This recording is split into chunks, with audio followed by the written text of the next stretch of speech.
Alors cet arrêt à Chambéry il est un symbole fort, d'abord parce que ça va nous permettre de mettre une fois de plus les lumières sur ce projet emblématique qu'est le projet, et d'ailleurs qui n'est pas qu'un projet, qui est maintenant très largement un chantier du tunnel Lyon-Turin, qui est un projet majeur ici, localement pour la Savoie et les Alpes, largement pour la France et l'Italie, et qui est le plus gros projet d'infrastructure européen qui est aujourd'hui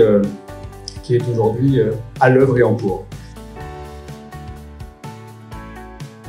Et puis ça représente, en tout cas ça fait écho à un très grand projet d'infrastructure des transports, le projet, je devrais dire même le chantier du Lyon-Turin qui est très largement avancé.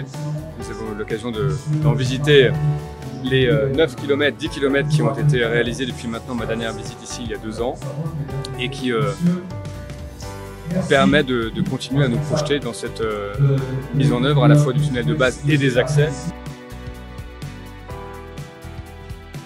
J'ai reçu des parlementaires en début d'été pour faire un point sur le dossier. Vous savez que le préfet, M. Bolo, ici présent, a mis au débat 3 scénarios pour, d'ici à décembre prochain, au comité de pilotage, s'orienter vers le scénario préférentiel avec des dominantes que chacun ici connaît. Et puis nous avons bien évidemment entendu les élus sur le sujet. L'idée étant, courant du premier trimestre 2022, d'avoir réalisé l'ensemble de ces phases, d'engager l'ensemble de ces travaux pour pouvoir clarifier le sujet des actes d'exécution sur lesquels monsieur m'interrogeait. Eh bien, nous avons un grand projet pour notamment les trains de jour et les trains de nuit européens. Nous aurons aussi le Paris-Vienne fin d'année.